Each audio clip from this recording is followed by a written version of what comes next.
Sarawak is a host to many culture and heritages of different racial backgrounds, ranging from the Land Dayaks, the Sea Dayaks, Kedayan to Orang Ulu.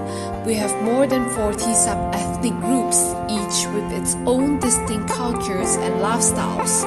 The composition of Sarawak makes up the most unique and irreplaceable part of its heritage. Today, we will be meeting the man who took an initiative to preserve and to continue the diminishing Sarawakian heritage. So I spent my life, my younger years actually in a factory. Because being born in the family quarters, my experience as a young child was actually very muddy. Yeah, because everything we do is actually in and around the factory site, and I'm often called the muddy ones because I'm always muddy because I'm always playing around with clay, coming up with sculptures, coming up with pots and all that. So my earlier year was actually spent in a factory, and that's how I developed my foundation for art, for clay, for sculptures. Gerald Goh, the owner of Sarakraf, is an entrepreneur who sees a great possibility of having a crossover between arts and crafts with business. Entrepreneurship is an art. It's an art of recognizing that potential and develop into a business. However easy it may sound, establishing a business incorporating arts and crafts is something new and strange to the community. The obstacle is to get people to believe in you and to actually see where you're coming from and buy your idea.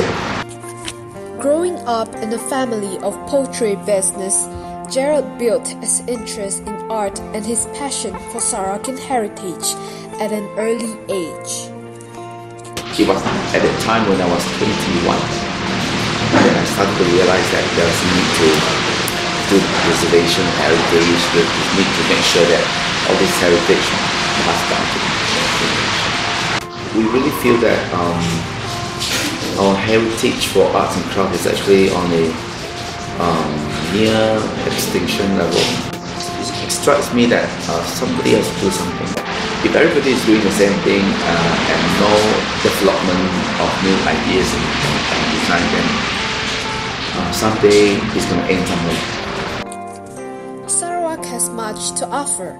However, unfortunately, the value of appreciation and preservation has been degrading among the youth for the past years, while they worship and uphold the Western Hollywood elements and also elements from the K-pop wave. You have to know your root. Yeah, you have to know your root. Whatever that we are experiencing now is probably only about 5% is our root.